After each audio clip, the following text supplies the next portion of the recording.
Hello, बच्चों. Let's read this question.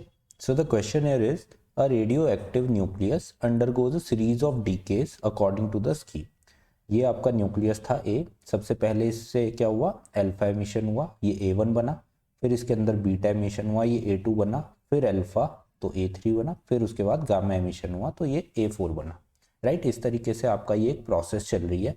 If the mass number and atomic number of A is 180 and 72 respectively, then what are these numbers for A4. अब ये जो final A4 position पे जब ये आ गया है तो आपको इसकी फाइनल एटॉमिक नंबर और इसका मास नंबर फाइंड आउट करना है.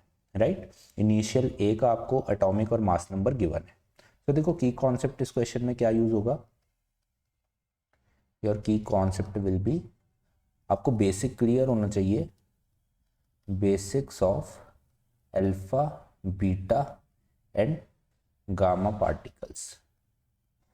कि जब भी आपका अल्फा बीटा या गामा डीके होता है तो आपके न्यूक्लियस पे क्या चेंजेस आते हैं, बेसिकली आपको ये क्लियर होना चाहिए. राइट, तो देखो हम जानते हैं जो हमारा अल्फा पार्टिकल होता है, अल्फा पार्टिकल जो होता है उसका मास कितना होता है, उसका मास होता है 4 और उसमें जो चार्ज होता है दैट इज +2. ठीक है, तो ये किससे मिलकर बना होता है, 2 न्यूट्रॉन्स और 2 प्रोटॉन से. राइट, जैसे आपका हीलियम एटम का न्यूक्लियस होता है तो उसी तरीके का आपका ये अल्फा पार्टिकल होता है. और जो आपका बीटा पार्टिकल होता है ये कैसे होता है, इसका लगभग मासलेस होता है, ये 0 इसका मास होता है और इस पर चार्ज होता है -1. Right, like a electron. और इसी तरीके से जो आपका गामा पार्टिकल होता है, गामा पार्टिकल आपका मासलेस होता है और चार्जलेस होता है, इस पर कोई चार्ज नहीं होता, कोई मास नहीं होता.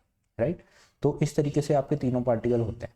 तो देखो सबसे पहले अगर हम देखें ए जो हमारा न्यूक्लियस था इसका हमारा मास गिवन है 180. Let's say this is your mass.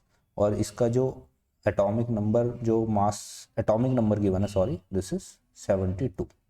Okay, अब सबसे पहले क्या हुआ, अल्फा डीके हुआ तो अल्फा पार्टिकल यहाँ से निकलेगा तो ये A1 पोजीशन पे आएगा.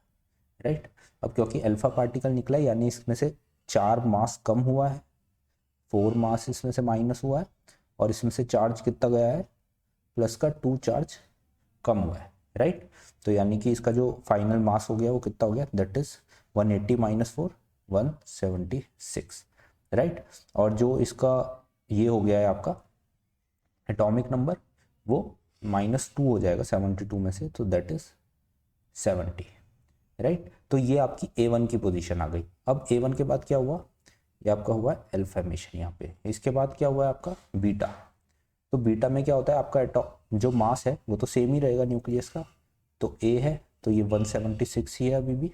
और जो आपका एटॉमिक नंबर था, क्योंकि ये -1 चार्ज गया है तो यहाँ पे उसको बैलेंस करने के लिए एक न्यूट्रॉन आपका प्रोटॉन में चेंज हो जाएगा और आपका जो एटॉमिक नंबर है दैट विल बिकम 71.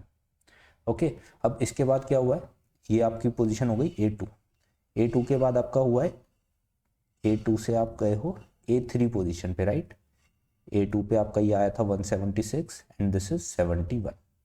अब इसके बाद आपका हुआ है A2 से A3 अल्फा. तो अल्फा का मतलब आपका फिर से 4 मास माइनस हो जाएगा, सो 176 - 4 तो ये हो जाएगा 172. राइट, और आपका जो चार्ज होगा वो कितना कम हो जाएगा, दिस विल बिकम 69, 71 - 2. राइट, तो ये आपकी A3 पोजीशन आ गई. आपको A4 तक पहुंचना है तो लास्ट में आपने क्या किया है, लास्ट में इसका हुआ है क्या, गामा डीके. राइट, तो गामा पार्टिकल अगर निकलेगा तो गामा का ना ही कोई मास है ना ही कोई चार्ज है, तो कोई भी आपका एटॉमिक नंबर पे और मास नंबर पे कोई चेंज नहीं आएगा. A4 जो है आपका वो 172 ही रहेगा और यहाँ पे भी 69 ही रहेगा. Right, so this will be your final atomic number and molecular mass, that is 172 and 69. सो हम देख लेते हैं कौन से ऑप्शन में है. ये आपका फर्स्ट ही ऑप्शन है, that is 172 and 69. So this is your correct option. I hope you understand this question. Good luck.